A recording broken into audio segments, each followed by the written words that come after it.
YouTube, this is Felicia with Bible Scraps, and I am here to offer a tutorial on how to sew on vinyl, on plastic, on anything that's slippery. Though this video will be helpful for anyone who sews, I am targeting those crafters who are interested in adopting my do-it-yourself magnetic card system to store wafer thin dies. I will link my tutorials in the description box.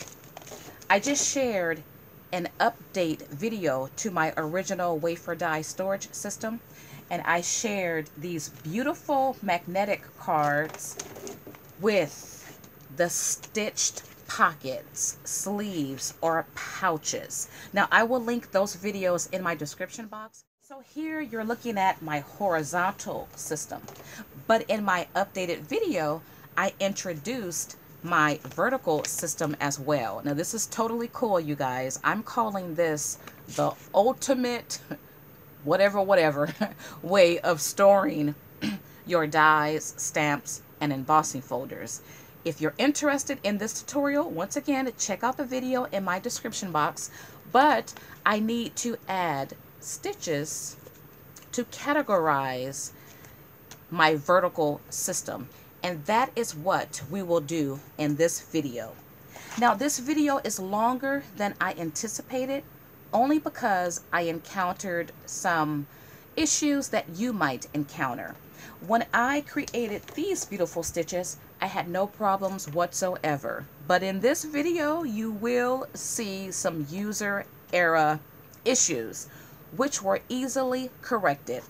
Once you have your machine set properly and you are using the right tools, you will see in the video how I stitch on these plastic vinyl pockets with ease. Alrighty, for this project you're going to need a sewing machine. And I'm not a centrist, but I had so much fun sewing on my shop tickets. It makes me feel like I know what I'm doing. But I guarantee you, with the right products, it's super easy. I've had my model for about 10 years. It's my brother. It's the HS 1000 model, and it comes with 59 different stitches, which is great because you can, once again, choose different stitches for your categories. Now, it's handy to have paper and pen available to jot down the different stitches you use for your categories. You could also customize the space between your stitches, so you would want to write that down as well. Okay, you are going to need the right needle because we're stitching on plastic vinyl. The needle I'm using, it's a 90-14 size, and you can pick this up at your local craft store. I got mine from Tuesday Morning, way back when they used to have these a lot. I mean, I got a whole bag full of these. And at Tuesday Morning, I know it says 99 cents, but you get like 3 packs for $1. So 3 packs for 99 cents, if not 4 packs. Okay, you're gonna also need a non-stick presser foot. Now I got mine from Amazon. I tried to link it, but it's not available by this seller, but they still have it available by other sellers. Go to Amazon and type in Teflon non-stick low shank presser foot. Now this presser foot works with different models by brother. It might even work for other brands, but you always want to double check the description with your particular model. You could pick up one of these for less than 10 bucks, and that includes shipping. Okay, the other thing you want to be aware of, and after making a bunch of magnetic cards, I realized I preferred the bright colors over just your standard matte colors.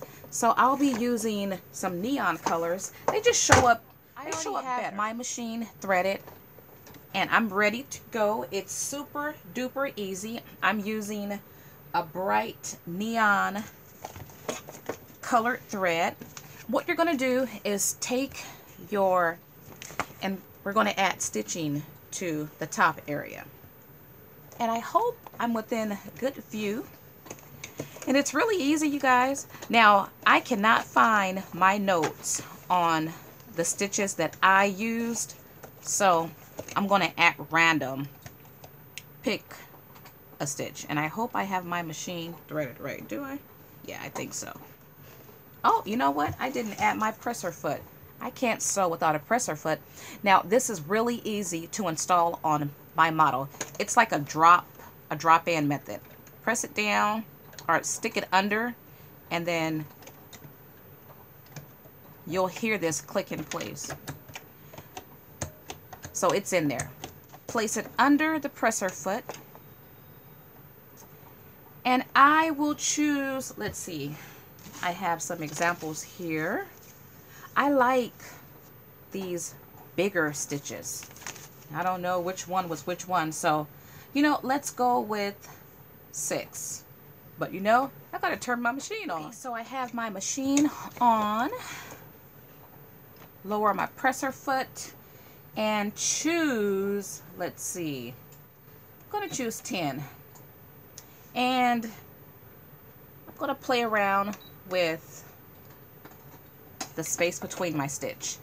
Okay, and I have my speed to the lowest. I will increase that. Just want to make sure my thread was threaded correctly. Now, I'm going to increase speed.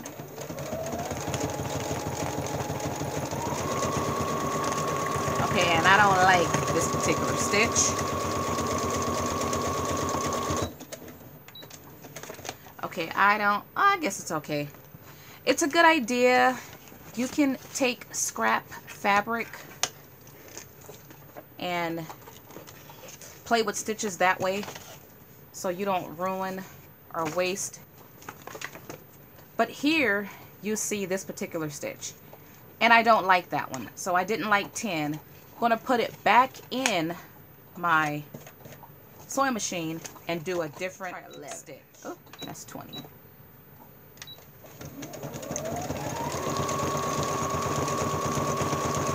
And the machine pulls. You don't have to do much.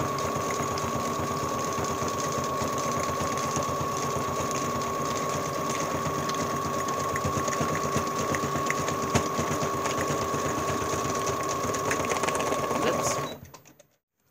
Okay, so I messed up on this one.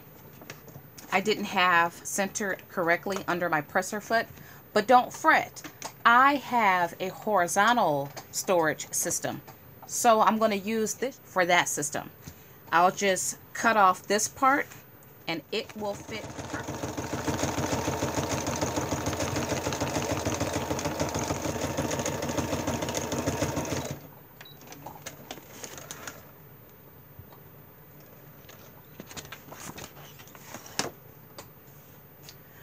Okay, so I chose stitch 14.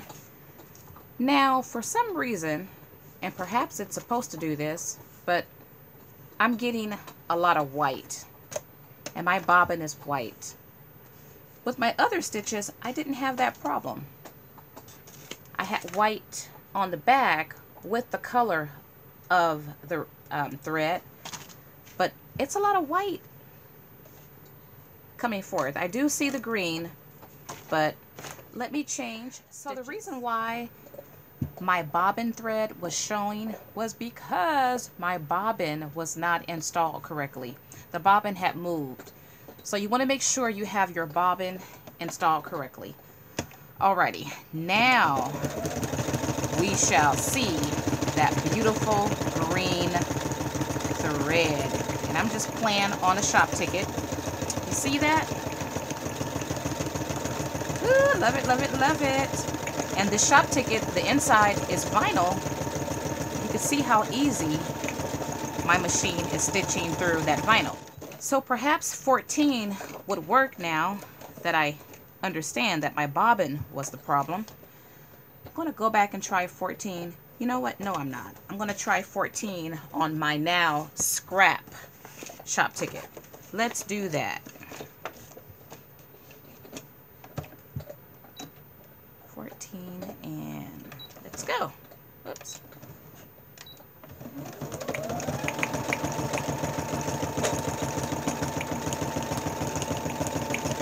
14 will definitely work.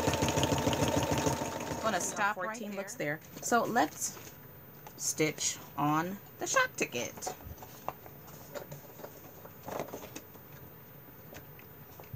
I'm gonna turn my speed back down. Start off slow and then you can increase your speed.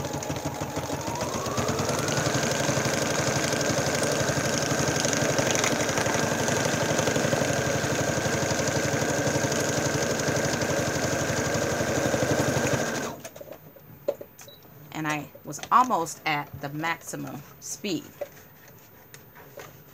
But here you have it. Take a look at that. Now, I'm at a weird angle, so my stitch came lower than I wanted it to. Nonetheless, something else I want to point out that's important. You need to make sure that you actually have your thread threaded correctly. Making sure you follow all the guides, especially if you have this model and I know you can't see this, but there's a hook, a metal hook in there. You need to make sure you actually wrap the thread around that hook.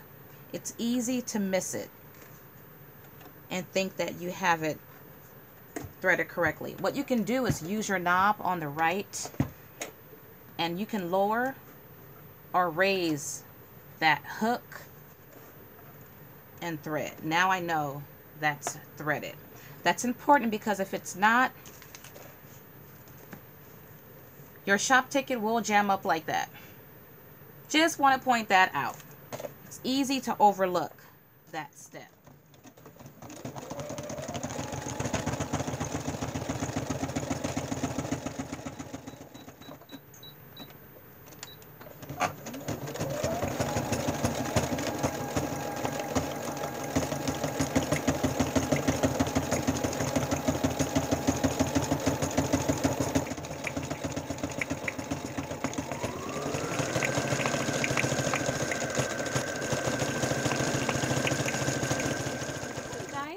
I played around with some stitches to show you some variations. You see what looks like a zigzag stitch here. That was number 40. And I don't recall what this last one was, but you see that stitch. And this was a messy looking stitch, but nonetheless, it's a stitch. And then you see the stitch here. So you can definitely have fun playing with your stitches. I did not change any of the spacing or the size of my stitches. I just used what was programmed with my different stitches. If you have found this tutorial helpful, go ahead and subscribe and give me a thumbs up. Also, feel free to check out my other videos and adopt my system. I only ask for proper credits. Do give shout outs and do link back to this video. Don't forget, check the links in the description box, and I want to thank you all for watching. As always, blessings.